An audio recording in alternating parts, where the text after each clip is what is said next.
Gidene kaçtı deniyor. Vay niye gelmedin diyor. Bavulların içerisine bir 250 gram demokrasi koymadan buraya geliyorlar.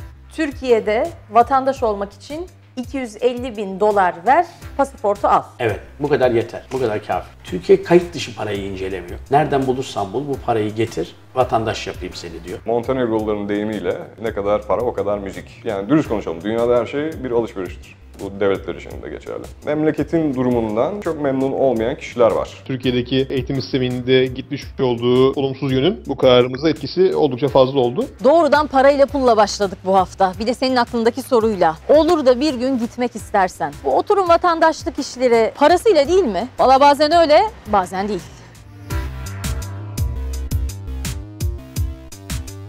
Herkes gidebilir mi? Her Türk, suçsuz her Türk vatandaşı parası, ekonomisi, tahsili ve o ihtiyacı varsa gidebilir. Herkes gidemez. Çok basit o zaman bu maddeleri açıklayalım. Yurt dışına gidebilmek için bir kere herhangi bir sabıkanızın olmaması lazım. İyi okullar bitirmeniz lazım. Yurt dışının sizi talep edeceği mesleklerden olmanız lazım. Mesela? Efendim ekseri yurt dışları, doktorları, hemşireleri, mühendisleri, IT adamlarını, yüksek teknoloji üreten gençlerimizi, yazılımcıları alıyor. Diyelim ki bende bu saydıklarınız yok. Ortalama okulları bitirdim. Burayla ilgili bir işim var ama param var. Ev alabilirim Avrupa'da, Amerika'da. Amerika'da 500 bin artı 85 bin de masraf olur. Alırsınız iyi bir ifade. Sizin hiçbir zaman için background'ına bakılmaz. Suçunuz yoksa, paranız da kayıt içi ise, vergisi verilmiş bir paraysa otomatikman vatandaş olabilirsiniz. Avrupa'ya gidersiniz. Yunanistan'da 250 bin, Portekiz'de 350-500 binlik paketler var. Bunlar eurodur. İspanya'da 500 binlik paket var. Malta'da 1 milyon. Bu Güney Kıbrıs'ta da 2 milyon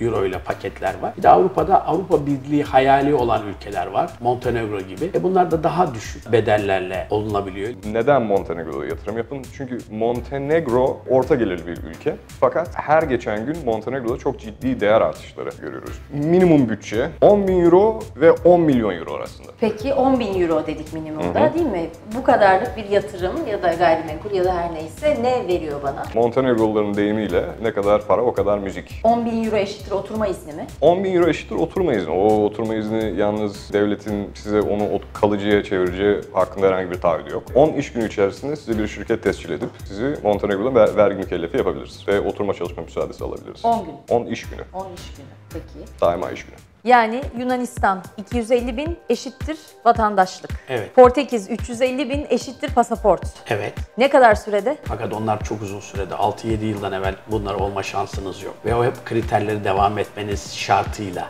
Yani belli bir süre ülkede bulunmayı gerektiriyor. Ülkede bulunmayı gerektiriyor. Oturma müsaadesi var. Oralarda vergi vermeniz lazım. Yani Türkiye gibi ver parayı al vatandaşlığı yok. Türkiye bu bakımdan rakiplerine göre çok büyük avantajı var. Peki bir prosedür var mı? Yani vatandaşsın ama acaba dil biliyor musun? Tarihimize hakim misin? Kesinlikle vatandaş olmada her ülke önce Golden Visa'da oturma izni verir. Vatandaş olmada eğer siz B1 seviyesinde bir dil bilmiyorsanız vatandaş olamazsınız. Peki şöyle sorayım. Dünden bugüne sizin kapınızı çalan, ya ben yurt dışında yaşamak istiyorum ya da biz istiyoruz diyenlerin profili değişti mi? Kim geliyor size? Bizde profili ekseri B planı için olanlar geliyor. Yurt dışında bir ülkenin vatandaşı olmak için en kolay yol. 1'den 5'e kadar sayalım.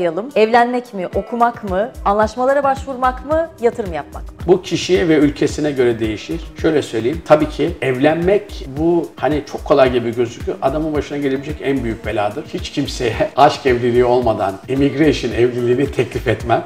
Türkiye şu an geleni mi teşvik ediyor, gideni mi? Türkiye geleni de teşvik ediyor, gideni de teşvik ama kendisi yardıma muhtaç dedi. Nerede kaldığı başkasına ihsan ediyor. Her sabah okuyorsun. Yeni bir yardım programı. Ya Türkiye'nin devletin yardıma ihtiyacı var. Bu kadar yardım programı acaba kaldırabilecek mi? Sorun burada.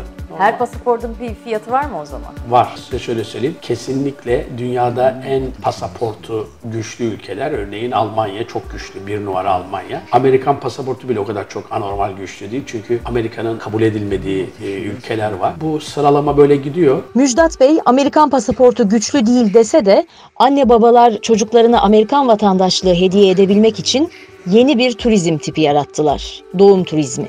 O zaman özellikle eşim Burcu'nun vermiş olduğu bir karardı o. Gelecekte Yani oğlumuzun geleceği için yurt dışından, Amerika'dan bir vatandaşlığa sahip olmasının özellikle üniversite eğitim hayatında ve sonrasında faydası olacağını düşündüğü için böyle bir karar aldık. O zaman tabii şeyin etkisi var. Yani Türkiye'deki eğitim sisteminde gitmiş olduğu olumsuz yönün bu kararımıza etkisi oldukça fazla oldu. Ama tabii işin içerisinde yani finansal bir motivasyon yoktu, onu da söyleyebilirim yani. Hani orada doğarsa daha fazla gelire sahip olur gelecekte falan gibi değil. Sadece fırsatları daha fazla önüne alabileceğini düşündüğümüz şöyle bir karar aldık. Birçok imkan var aslında benim bildiğim. Türkiye'de birçok firma var. Hem Amerika'da hem burada çalışan, Türkiye'de çalışan. Onlar baştan sona doğum işini, operasyonunu sağlayabiliyor isteyenleri. Yani uçak biletinden oradaki ev kiralamasına, doktor bulmasına, hastane olmasına, sonrasındaki bakım sürecine, hatta Türkiye'ye geri dönüşüne vesaire. Bütün bu süreç boyunca yardımcı olan şirketler var. Fakat biz öyle yapmadık. Benim o dönem orada yaşayan ablam orada yaşıyordu. Onun bize yardımları oldu ev bulma konusunda. Doktor bulma konusunda yardımları oldu. İnternetten araştırmalar yaptık. İnternette oldukça faydalı bazı siteler var. Doktorlara resmi reytinglerini veren. Onları araştırdık. Ablamdan biraz yardım istedik. Doktorlarla tanışma ve face to face bir görüşme konusunda. Evi kiralamak ve doktor bulmak anlamında biraz araştırma, biraz da aile desteği oldu. Ondan sonra onun dışındaki bütün planlamaları tabii kendimiz yaptık. Türkiye'ye gelince TC vatandaşlığına başvurmak gibi işlerin tabii hepsini kendimiz yaptık. Dolayısıyla kendi başına yapılabilecek bir şey. Bu konuda birçok bilgi mevcut. Ama tabii bazı insanlar da şeyi tercih edebiliyor. Bir firma olsun, bir ajans olsun. Bana bunların hepsini baştan sona yapsın da tercih edebilecek bir yöntem. Ben sana net maliyet söylerim. Böyle durumda cepten para çıktığı için. Şöyle, tabii değişiyor. Şimdi buradaki en büyük maliyet kalemi doğumu yaptığın şehir. Çünkü New York'taki doğum masrafıyla Miami'deki masraf ayrı. New York çok daha pahalı ama Miami'de, Texas'ta, Chicago'da veya işte ne bileyim hayatın daha karşılanabilir olduğu yerde biraz daha ucuz. Dolayısıyla iki tane kalem burada çok önemli. Bir tanesi ev kirası, bir tanesi de doktor parası. Dolayısıyla bizim toplam hani 4 aylık ev kirası, uçaklar, doktor parası, hastane parası vesaire falan 20-22 bin dolara falan denk geldi. 2013 Şubat. Bu rakamlara geldik. Ama tabii bunda şey de var atıyorum. Yani çocuğu aldığımız puset de var Amerika'dan. Kıyafet de var. Yani toplam maliyetten bahsediyorum ama yani şöyle bir şey hatırlıyorum. Doktor parası 3.000-4.000 dolar civarıydı. Hastane parası da bir o kadardı. 1.500 dolara yakın kira vardı. 4 çarpı 1.500, 6.000, 8.000'de hastane artı doktor, 14.000, uçağa ekle vesaire falan ekle. Zaten oldu sana 20-22 bin. 1 milyon dolar. Türkiye'de gayrimenkul almanın, dolayısıyla vatandaş olmanın bedeliydi. Pek alıcı çıkmadı. Eylül ayında yasa değişti. Miktar 250 bin dolara çekildi. 1 milyon inşaat halinde, 1 milyon tamamlanmış yapıdan seçip, beğenip alabilirler. Peki kimler? Yani yeni hemşerilerimiz kimler olacak? Kimler Türk vatandaşlığı almak istiyor? Şimdi Türk vatandaşlığı almak isteyenler genelde Müslüman ülkelerin vatandaşları Türk vatandaşlığı almak ister. Bir de Orta Doğu'da savaşların arasında sıkışmış, kendi ülkesinde yaşayamayan, Lübnan'da, Dubai'de yaşamak mecburiyetinde kalan, Afganistan'da savaşın ortasında kalan insanlar bizim hedef kitlemizdir. Savaştan kaçıp gelenlerin vatandaşlık alma gücü var mı? Var tabii. Şu anda size şöyle söyleyeyim. Daha otaya doğru gidelim. Uygur Türkleri var 20 milyon. Pakistan, Hindistan, Afganistan, Yemen, Suriyeliler, İranlılar. Bunlar baskı altında kalınmış. Ekonomik, demokrasi, aynı zamanda Avrupa'ya açılma merakı olan ve Türkiye'nin zaten kısa bir süre sonra Avrupa üyeliği olabilecek bir ülkenin vatandaşlığını tercih ediyor bu insanlar. Diğer insanlar daha ziyade bizim rakiplerimiz olan Avrupa Birliği ülkelerini ve Amerika'yı tercih ediyorlar. Biz daha ziyade bir tık aşağıya kesime hitap etmek mecburiyetindeyiz. Peki yeni vatandaşlarımızdan bahsedelim. Şöyle 5 ülke sayalım. Türkiye sevdalısı, vatandaşlık sevdalısı olsun. Bugüne kadar bizden vatandaşlık alan ya da talep eden. İlk 5. Bizden vatandaşlık almak isteyecek ve talep edecek en potansiyel insanlar İranlılar, Afganlılar, Suriyeliler, Uygur Türkleri, Pakistan ve Hindistan bizim için ideal müşteri potansiyelleridir. Ama biz şunu düşünüyoruz sadece. Efendim biz 1 milyon yapalım. Türkiye önemli bir ülkedir. 1 milyonu alırlar. Almadığı gün 19 sonra ayıyoruz. O inşaat sektörü battı. 250 bin yaparsak herkes bize koşa koşa gelecek. Böyle bir şey yok. Yine koşmayacaklar yani. Efendim sizin elinizde bir planınız, bir matematiğiniz, bir marketiniz, bir planınız olmadan niye koşsun? Yabancıya gayrimenkul satmanın veya vatandaşlık satmanın ne kadar yararlı olduğunu anlatamayıp halkı yanınıza alamadığınız müddetçe böyle bir projenin çok fazla başarılı olması mümkün değildir. Ben İran'dan geldim ailemle birlikte Türk vatandaşı olmak istiyorum. Başvurdum. Evimi de aldım. Bir kere 250 bin tüm aile için için mi geçerli yoksa sadece bir kişi için mi? 250 bin 18 yaşının altındaki çocuklar için de Kapsıyor, geçerli. eşleri kapsıyor. Eşi kapsıyor, bu kadar. Peki prosedür nasıl işliyor? Pasaportları ne kadar sürede alıyorum, nasıl alıyorum? Size şöyle söyleyeyim. Türkiye bir kere bu konuda başta Ankara ve İstanbul'da belli VIP merkezleri yapıp insanların göçmenlerle aynı sıraya girmesini engelleyip bunlara birinci sınıf misafir muamelesi yapacak. Bu büyük bir farklılık. Türkiye burada farklılık yaratıyor. İkinci yarattığı büyük farklılık, rakiplerimiz oturma şartı getiriyor. Örneğin İspanya 184 gün bende oturacaksın diyor. Türkiye böyle bir şey yok. Türkiye kayıt dışı parayı incelemiyor. Nereden bulursan bul, bu parayı getir, vatandaş yapayım seni diyor. Mevlana tarzı bir yaklaşımımız var. Bu da gayet güzel. Sonra Türkiye bu konuda ülkeye şu kadar zamanda şu kadar gireceksin. Bazı ülkelerde mesela Avrupa'da ülkeye 6 ayda bir girme mecburiyeti var. Burada öyle bir şey yok. Burada bunlar hep avantaj. İstersen hiç gelme yani. Al Ver pasaportu. parayı kardeşim, 3 yıl sonra da gayrimenkulü sat,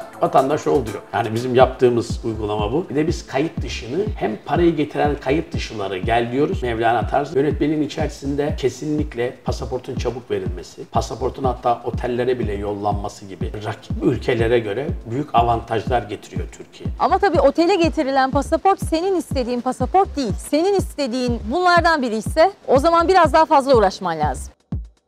Profil ayrımı yok aslında. Başvuruda herkes bulunabilir ama eğitim ve tecrübesine bağlantılı olarak eğer bir iş modeli sunabiliyorsa ve İngiltere'de bu kurmak istediği iş planına talebi gösterebiliyorsa her meslekten başvuruda bulunabilir ki ne yüksek mahkeme kararıyla ayakkabı boya sandığı olan birisinin bile başvurusu 4 sene önce onaylandı. Dolayısıyla da bir kriter, finansal bir kriter ya da eğitim ve tecrübe kriteri yok.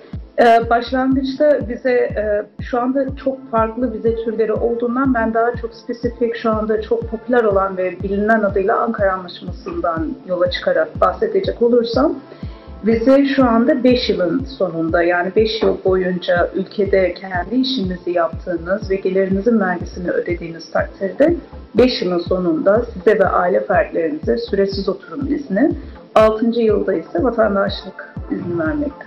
Çünkü kullandıkları danışmanlık firmasından, kullandıkları muhasebeciye, ne kadar reklam vermek istediklerinden evden çalışıp ofis kiralamayla çok ortada uç rakamlar oynadığından dolayı belirli bir rakam veremeyeceğim ama minimumdan bahsedecek olursak 3.000 pound'un altına düşebileceğini düşünmüyorum. Şu anda özellikle Mart ayı dolayısıyla çok büyük bir kampanya var. Mart ayından önce ya da reklam var, yanlış bir reklam var. Mart ayından önce mutlaka başvurularınızı yapmış olun. İngiltere'nin Avrupa Birliği'nden çıkış sürecinde başvuru kaldırılacaktır ya da başvuru etkilenecektir gibi. Dolayısıyla da hiçbir kesim ya da hiçbir başvuru bulunacak kişinin sadece ben Mart'tan önce başvurumu yapmış olayım diye başvuru yapmasını tavsiye etmem. Çünkü böyle bir kesin bilgi yok Ankara Anlaşması ile ilgili.